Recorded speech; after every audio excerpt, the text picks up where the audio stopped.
Dr. Muhammad Ghulam Mustafa, ophthalmologist from India. Sir, what is the reason both scientifically and spiritually to make halal chicken, halal goat, but not fish? Please reply. What Dr. Muhammad Ghulam may be asking, that when we slaughter the chicken or the goat, we do zabiha. So why is there not a requirement to do zabiha to a fish? And that's a very good question. As far as Islam is concerned, Quran clearly mentions in Surah Maida, chapter number 5, verse number 96, that lawful for you is the pursuit of the water game. And Allah says in Surah Maida, lawful for you are food of the sea, fresh and tender. So Allah has given permission, it's allowed. And there are various hadith that also says that amongst the dead animal, the only two that are permitted, it is the fish and the locust. So the hadith, and only blood that is permitted is that of the spleen and the liver. So Islamically, it is permitted to have fish without doing zabiha. But we know Islamically, whether goat, chicken, or cow, etc., when we have to eat them, we have to slaughter to zabiha. In zabiha, what we do, there are various conditions. The main is that see to it that the knife is sharp, see to it that it's not in front of other goat, and you do it swiftly. And once we slaughter the windpipe and the veins and the jugular veins and the artery, when you do it, you leave the animal will writhe and the blood will flow out of the animal.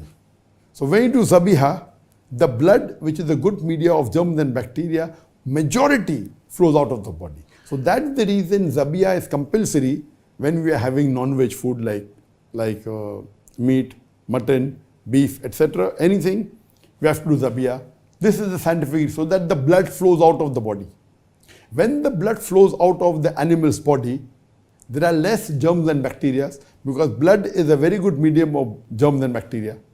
So it keeps the mutton or the chicken fresh for longer time. If you have slaughtered by the Islamic method of zabiya, a goat or a sheep or a cow or a chicken, it will stay for a longer time because blood is a very good media of germs and bacteria.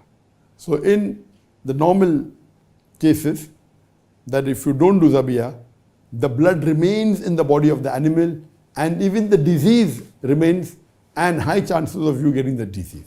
So Islamic slaughtering, zabiya is a must for non-veg.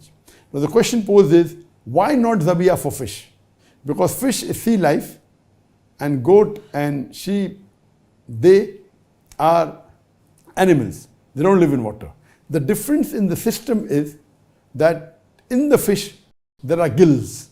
And when the fish dies, it gasps. When it gasps, the gills, it sucks all the blood into the gills.